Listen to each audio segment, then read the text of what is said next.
দেখেছেন তো, যে যেটা চায় ভগবান তাকে ঠিক সেটা পাইয়ে দেয়।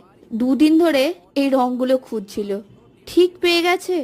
অনেকদিন ধরেই ভাবছিলাম এই গাছগুলো বড্ড বড় হয়ে গেছে, ঠিক করতে হবে, আর অন্য টবেও বসাতে হবে। উজান তো অনেকক্ষণ ধরেই ছাদে যাব বলছিল, ওর খেলতে খেলতে আমার কাজ হয়ে যাবে।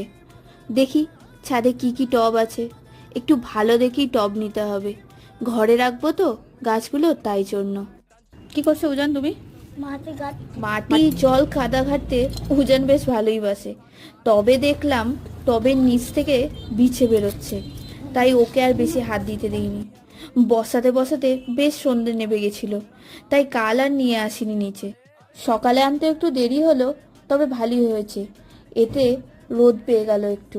এই হলুদটা কিন্তু কোনো টব নয়, ওটা হলো ফেটে যাওয়া একটা সার্ভিং বোল।